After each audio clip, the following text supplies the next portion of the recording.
저는 평양에서 태어나고 자랐어요. 아시겠습니까? 회색빛 건물들, 늘어진 전선들, 그리고 사람들 얼굴에 드리워진 그림자 같은 것들이 제 세상의 전부였지요.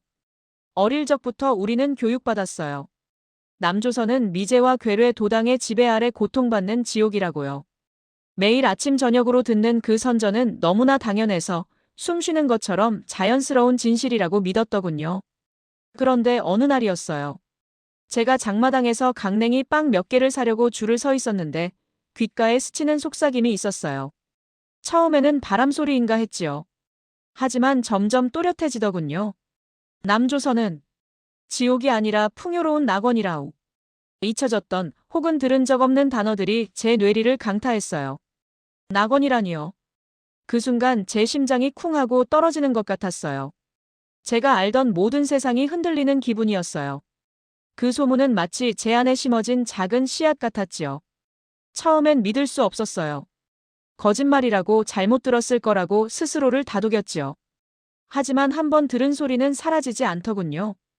그날부터 제 눈에 보이는 평양의 풍경이 달라지기 시작했어요. 늘 당연하게 여겼던 낡은 건물들, 배급소 앞에 긴 줄, 사람들의 무표정한 얼굴들이 다르게 보이기 시작했어요. 어쩌면 이 모든 것이 거짓 위에 세워진 건 아닐까 하는 의심이 저를 갉아먹기 시작했지요. 그 소문은 아주 조용하게 하지만 끈질기게 퍼져나갔어요. 마치 겨울 언 땅에 뿌려진 씨앗처럼 사람들의 마음속에 조금씩 스며들더군요. 장마당 구석, 물 깃는 공동수도, 심지어는 밤늦은 골목길에서도 그런 속삭임들이 들려왔어요. 사람들은 서로 눈빛을 주고받으며 감시의 눈을 피해 조심스럽게 정보를 나눴지요. 누구네 아들이 남조선 물건을 만지다 보위부에 끌려갔다우. 김동무가 비데오를 몰래 봤다던데 갑자기 사라졌다더군요. 그런 이야기들이 들려올 때마다 제 가슴은 얼음장처럼 차가워지고 동시에 뜨거워졌어요. 진실을 알고 싶다는 갈증과 발각될지도 모른다는 공포가 뒤섞여 저를 미치게 만들었지요. 보위부 동무들은 그림자처럼 우리 주변을 맴돌았어요. 누가 조금이라도 이상한 행동을 하면, 누가 감히 체제를 의심하는 말을 하면 그들은 가차 없었지요. 사람들이 하나둘씩 사라지는 것을 보면서도 저는 멈출 수가 없었어요. 제 안에 그 작은 씨앗이 너무나 강렬하게 자라나고 있었으니까요. 밤이 되면 창밖으로 보이는 평양의 불빛들이 더 어둡고 차갑게 느껴졌어요. 제가 살고 있는 이 땅이 정말 진실일까? 아니면 거대한 거짓말 위에 세워진 허상일까? 잠 못 이루는 밤들이 계속되었어요. 정말이지 살얼음판을 걷는 것 같은 나날이었어요. 사람들이 수군거리던 그 작은 불평들이 마치 불씨처럼 번져나가더군요. 인민들은 굶주리고 고통받는데 텔레비전에서는 맨날 위대한 지도자 동지의 위엄만 떠들어대니 불만이 쌓일 수밖에 없지 않겠어요? 그런데 그 소문이 지도부 귀에까지 들어갔나 봅니다. 하루가 다르게 보위부원들의 그림자가 마을을 뒤덮기 시작했어요. 아침 일찍부터 문 밖을 나서면 어김없이 낡은 인민복 차림의 보위부원들이 골목 어귀에 서서 사람들을 훑어보는 거예요. 그들의 시선이 칼날 같아서 괜히 눈이라도 마주칠까봐 고개를 푹 숙이고 지나가기 바빴습니다. 인민반장은 또 어떻고요? 매일같이 집집마다 들락거리면서 누가 무슨 말을 했는지, 누가 쌀을 얼마나 빼돌렸는지 꼬치꼬치 캐묻더군요. 옆집 아주머니는 남편이 시장에서 몰래 쌀을 팔았다는 이유로 하루아침에 온 가족이 사라져버렸어요. 그 싸늘한 빈집을 볼 때마다 제 심장은 얼어붙는 것 같았습니다. 얼마 지나지 않아 공개 처형이 잦아졌습니다. 마을 사람들을 전부 모아놓고 반당반혁명 분자라며 사람들을 끌어내 총살하는 모습을 강제로 보게 했어요. 그날의 비명소리, 피냄새, 그리고 눈앞에서 쓰러지는 사람들의 모습은 제 눈과 코에 선명히 박혀서 지워지지 않아요. 어린 동생은 제 품에 얼굴을 파묻고 덜덜 떨었고 어머니는 제 손을 붙잡고 아무 말 없이 눈물만 흘리셨습니다. 저도 모르게 입술을 깨물어 피가 났는데도 아픔조차 느끼지 못할 정도로 끔찍했지요. 저렇게 살다가는 우리 가족도 언제 끌려갈지 모른다는 공포가 목을 조여왔습니다. 밤이 되면 잠을 이룰 수가 없었어요. 혹시라도 새벽에 보위부 차가 들이닥칠까봐 작은 소리에도 심장이 쿵 떨어졌습니다. 굶주림은 일상이 됐고 추위는 뼛속까지 스며들었지만 그보다 더 무서운 건 이대로 죽어갈지도 모른다는 절망감이었어요. 대체 언제까지 이 비극적인 삶을 살아야 할까요? 이렇게 살 바에는 차라리 죽는 게 낫겠다는 생각마저 들었습니다. 그러던 어느 날 캄캄한 방에 앉아 벽에 걸린 낡은 가족 사진을 보다가 문득 그런 생각이 들었어요. 이대로 죽기엔 너무 억울하다. 가족을 위해서라도 내가 먼저 살 길을 찾아야 한다. 그날 밤 제 마음속에서는 죽음을 무릅쓴 탈북이라는 거대한 결심이 굳어졌습니다. 이제 더 이상 물러설 곳은 없었습니다. 살기 위한 몸부림, 그것만이 유일한 길이었습니다. 제 가슴속에 새겨진 그날의 결심은 마치 얼어붙은 강물을 깨고 솟아오르는 새싹 같았어요. 두려웠지만 이대로는 더는 살 수 없다는 절박함이 저를 움직였습니다. 지옥 같던 현실에서 벗어나려면 험한 길을 갈 수밖에 없다는 걸 알았지요.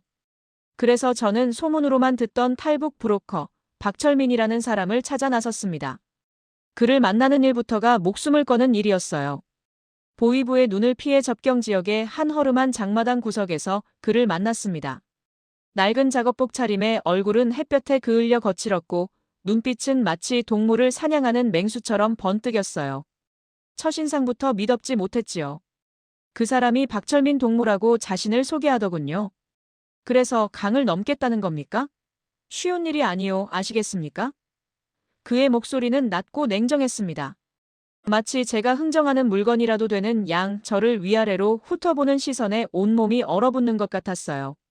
저는 겨우 침을 삼키고 말했습니다. 다른 길은 없습니다. 꼭 넘어가야 합니다. 제 목소리는 제가 생각했던 것보다 훨씬 떨렸던 것 같아요.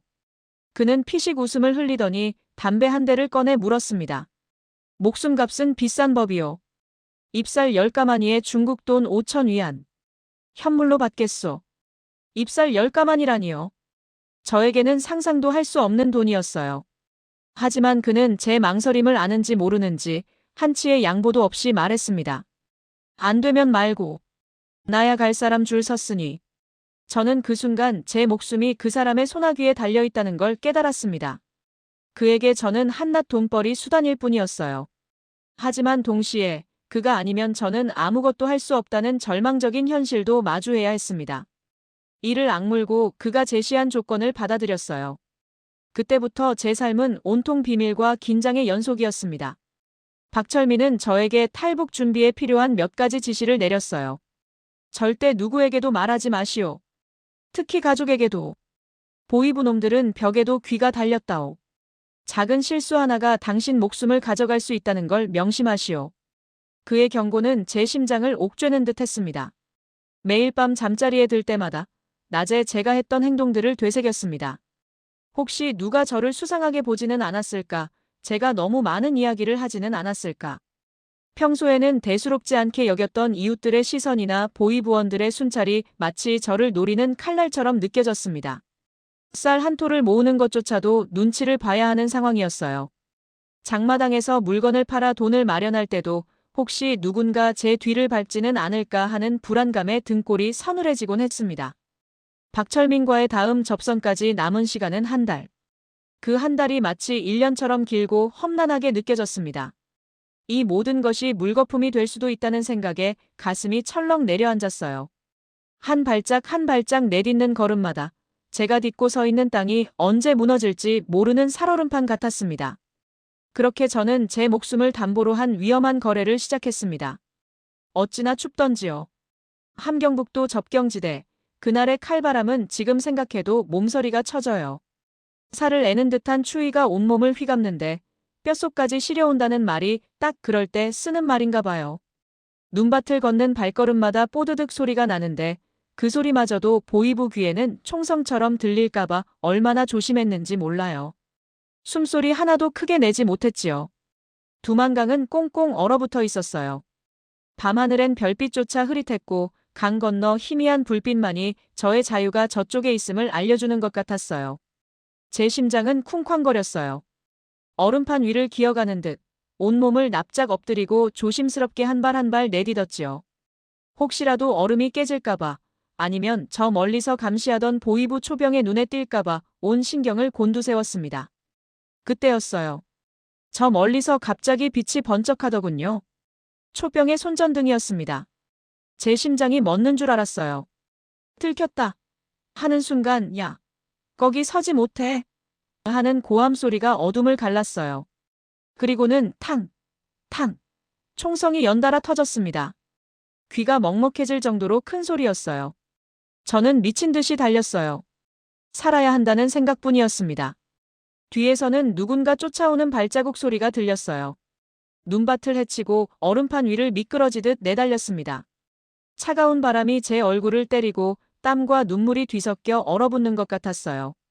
숨이 턱까지 차올랐지만 멈출 수 없었습니다. 멈추면 죽음이었으니까요.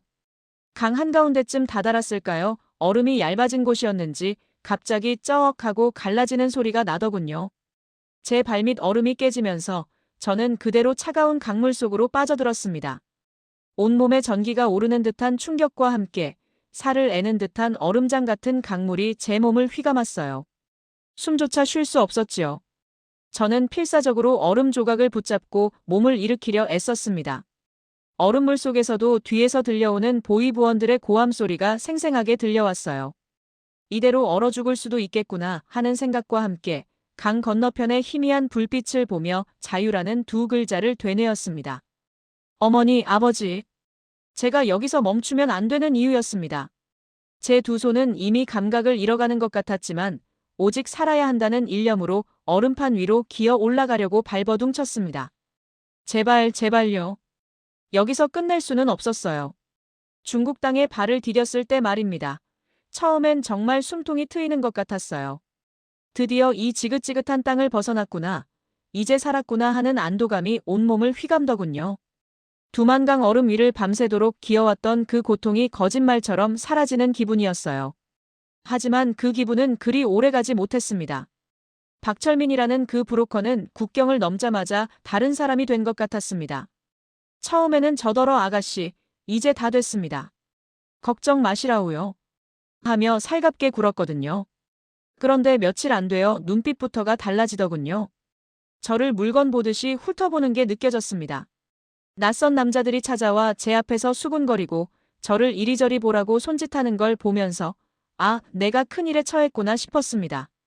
인신매매라는 걸 그때는 정확히 몰랐지만 뭔가 잘못됐다는 건 본능적으로 알겠더군요. 그들은 저를 한 허름한 집에 가두고는 밖으로 나가지 못하게 했어요. 창문도 못 열게 하고 햇볕 한 조각 들어오지 않는 어두컴컴한 방에서 지내야 했습니다. 밥이라고 주는 것도 시원찮고 매일 밤 문 밖에서 들려오는 낯선 남자들의 목소리에 가슴이 철렁 내려앉았어요. 언제 저 문이 열리고 나를 끌고 갈까? 밤새도록 잠 한숨 제대로 못 자고 벌벌 떨었답니다. 그러다 정말 아찔한 순간도 있었습니다. 어느 날 낮에 갑자기 밖이 소란스러워지더군요. 중국 공안들이 들이닥친 겁니다. 박철민 일당은 저를 뒤편의 허름한 창고로 밀어넣으며 꼼짝 말고 있으라우. 소리 한번 내면 죽는다. 하고는 도망쳐버렸어요. 창고 구석에 웅크리고 앉아 숨조차 제대로 못 쉬었지요. 밖에서는 고함을 지르고 쿵쾅거리는 발소리가 들리는데 제 심장은 정말 터져버릴 것 같았습니다. 만약 그때 공안들에게 잡혔다면 저는 다시 북한으로 끌려갔을 겁니다. 죽느냐 사느냐의 기로였지요. 다행히 그때는 무사했지만 그 순간의 공포는 지금도 생생합니다. 피가 마르는 것 같았어요. 그 이후로 제 신세는 더 비참해졌습니다. 박철민은 저를 이 집 저 집으로 옮겨 다니게 했어요. 늘 낯선 사람들과 숨어 지내야 했고 누구 하나 믿을 수 있는 사람이 없었습니다.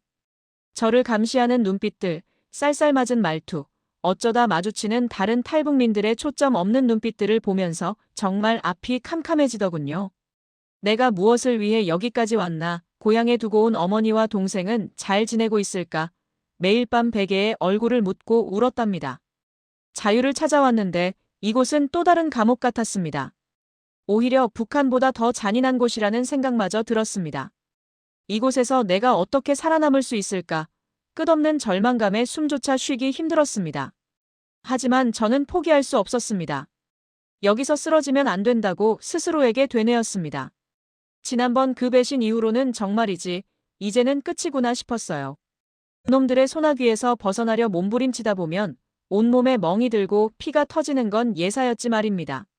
짐승 취급받는 게 뭔지 그때 똑똑히 알았어요. 아시겠습니까? 하지만 아무리 힘들어도 차라리 죽는 게 낫겠다 싶다가도 저는 포기할 수가 없었어요. 고향에 두고 온 어머니 얼굴이 자꾸만 아른거리고 저를 기다릴 그분들을 생각하면 도저히 주저앉을 수가 없더라고요. 그렇게 가까스로 그 지옥 같은 곳에서 도망쳐 나왔을 때는 정말이지 제가 어디에 있는지도 몰랐어요.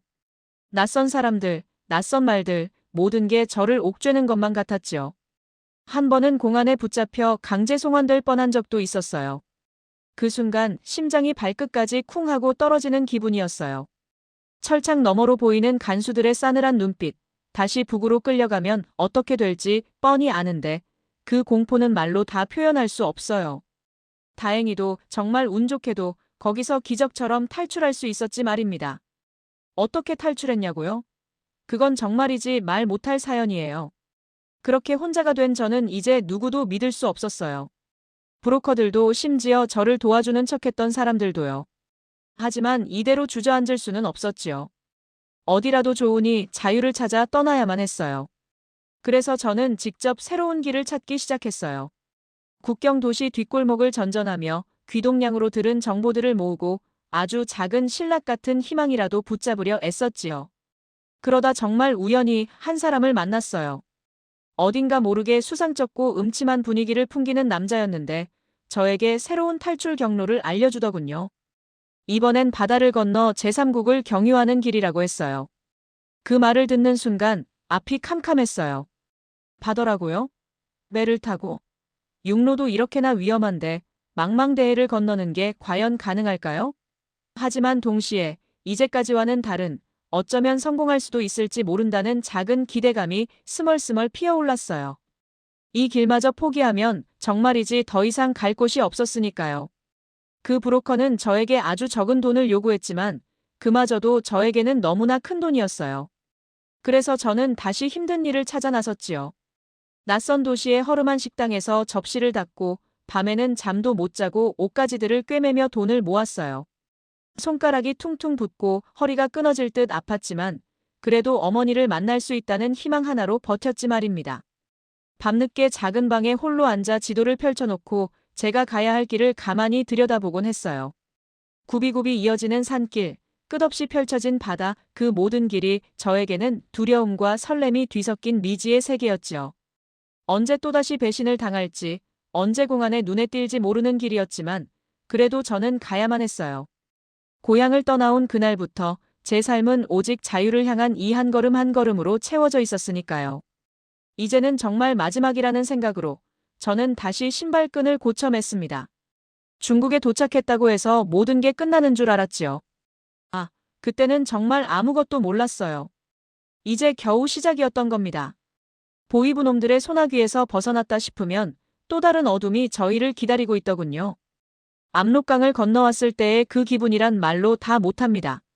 살았다는 안도감도 잠시, 브로커가 저희를 이끌고 산골짜기를 헤쳐나갈 때부터 다시 공포가 엄습해왔어요. 며칠 밤낮을 걸었던가요? 해는 뜨고 지고 또 뜨고 지고 발바닥은 물집 투성이가 되고 허벅지는 찢어질 듯 아팠습니다. 배고픔은 이제 익숙한 친구가 되었지요. 물 한 모금 마시는 것도 귀할 때였어요. 브로커는 항상 저희에게 조용히 해라, 발자국 소리도 내지 말라고 으름장을 놓았어요. 밤에는 풀벌레 소리조차도 크게 들렸습니다. 혹시나 하는 마음에 밤새 잠을 설친 적이 한두 번이 아니에요. 어느 날은 숲속에서 갑자기 웬 자동차 소리가 들려오는 겁니다. 브로커가 눈을 부릅뜨고 엎드려 하고 속삭였어요. 저희는 마치 땅에 박히기라도 할 듯 납작 엎드렸습니다. 차가 지나가는 소리가 점점 가까워지는데 심장이 쿵쾅거려서 터져버릴 것 같았어요. 차가 저희 바로 옆을 스쳐 지나가는 순간 저는 숨도 쉬지 못했습니다. 보이부 놈들이 아직 저희를 쫓고 있는 건 아닌가, 아니면 중국 공안에게라도 잡히는 건 아닌가, 온갖 생각이 머릿속을 스쳐 지나갔습니다. 다행히 차는 그냥 지나가더군요. 그때서야 겨우 안도의 한숨을 내쉴 수 있었어요. 온몸에 식은땀이 흐르는데 정말 죽는 줄 알았지 뭡니까. 그렇게 며칠을 더 걷고 또 걸어 드디어 어느 마을에 도착했습니다. 브로커는 저희를 허름한 창고 같은 곳으로 데려갔어요. 거기에는 이미 저희처럼 탈북한 사람들이 여러 숨어 있더군요. 모두들 눈에 초점이 없고 지쳐 보였지만 서로를 보는 눈빛에서 작은 희망을 읽을 수 있었습니다. 아, 나 혼자가 아니구나. 하는 생각에 저도 모르게 눈물이 핑 돌았어요. 거기서 며칠을 기다렸을까요? 밤에만 움직여야 했어요. 낮에는 혹시라도 발각될까봐 숨죽이고 지내야 했지요. 좁은 창고 안에서 창문 틈으로 새어 들어오는 햇빛만으로 바깥 세상을 짐작할 뿐이었습니다. 그러다 또다시 이동해야 할 때가 왔어요. 이번에는 기차를 타고 이동한다고 하더군요. 기차 제가 북한에서 마지막으로 기차를 타본 게 언제였는지 기억도 가물가물합니다. 기차역에 도착했을 때 정말이지 사람이 너무 많아서 깜짝 놀랐습니다. 브로커가 저희에게 신신당부했어요. 절대 말하지 마라. 고개 숙이고 사람들 눈에 띄지 않게 행동해라. 저희는 모자 깊이 눌러쓰고 사람들 틈에 섞여 조용히 기차에 올랐습니다. 기차 안에서도 내내 긴장의 끈을 놓을 수 없었어요. 옆에 앉은 사람이 혹시나 수상하게 보지 않을까, 제 말투에서 북한 사람인 걸 눈치채지 않을까 작은 소리에도 깜짝 놀라곤 했지요. 한참을 기차를 타고 이동해서 어느 도시에서 내렸습니다. 거기서 또 다른 브로커를 만나 제3국으로 가는 준비를 시작했어요. 비행기를 타야 한다더군요. 비행기. 제가 살면서 비행기를 타볼 거라는 상상은 한 번도 해본 적이 없습니다. 하지만 기쁨보다는 두려움이 더 컸어요. 공항은 또 얼마나 사람이 많을까요? 검사는 또 얼마나 삼엄할까요? 모든 게 미지의 세계였습니다. 공항에 도착했을 때 제 손은 땀으로 축축했습니다. 여권을 내밀고 검사대를 통과할 때 심장이 목구멍까지 치솟는 줄 알았어요. 이게 과연 끝일까? 하는 생각과 아니, 아직 끝나지 않았어 하는 불안감이 동시에 몰려왔습니다. 다행히 아무 문제 없이 통과할 수 있었지요. 비행기에 몸을 싣고 창밖을 바라봤습니다. 구름 위를 날아가는 비행기 안에서 저는 드디어 자유를 향해 한 걸음 더 나아가고 있음을 실감했어요. 하지만 안심할 수는 없었습니다. 제3국에 도착했다고 해서 모든 게 끝나는 건 아니니까요. 그곳에서도 또 숨어 지내야 했어요. 남한으로 가는 길은 여전히 멀고 험난했습니다. 언제쯤 제가 정말 두 발 뻗고 편히 잘 수 있을까, 고향에 두고 온 가족들을 다시 만날 수 있을까 매일 밤 눈물로 지새웠습니다. 어느 날 밤, 브로커가 조용히 다가와 말했습니다. 은혜 씨, 드디어 갈 수 있게 됐습니다. 그 말을 듣는 순간 온몸에 피가 역류하는 것 같았어요. 이제 정말 끝인가? 하는 생각에 가슴이 벅차올랐습니다. 하지만 동시에 또 다른 공포가 찾아왔어요. 과연 제가 무사히 도착할 수 있을까요? 이 길고 긴 고통의 행군이 정말 끝날 수 있을까요? 드디어 남조선 땅을 밟는 그 순간 제 심장은 터질 듯이 뛰고 있었다요. 눈앞에 펼쳐진 세상은 제가 그동안 소문으로만 듣고 상상했던 그 이상이었어요. 저 하늘 높이 솟은 건물들을 보십시오. 환한 불빛들이 마치 별처럼 쏟아져 내리는 것 같지 않습니까? 어둠에 익숙했던 제 눈에는 모든 것이 너무나 찬란하고 너무나 낯설게 느껴졌어요. 처음으로 마트라는 곳에 들어가 봤을 때 말입니다. 그 엄청난 물건들을 보고는 말을 잃었지 뭐예요. 형형색색의 과일들이며 쌓아놓은 쌀가마니들, 먹을 것들이 산처럼 쌓여있는 걸 보고는 눈물이 핑 돌더군요. 우리 동무들은 옥수수 한 알이라도 귀하게 여기며 살지 않습니까? 배급이 끊겨서 굶주림에 허덕이는 사람들도 많은데 이곳 사람들은 먹고 싶은 것을 마음껏 고를 수 있다는 게 정말 꿈만 같았어요.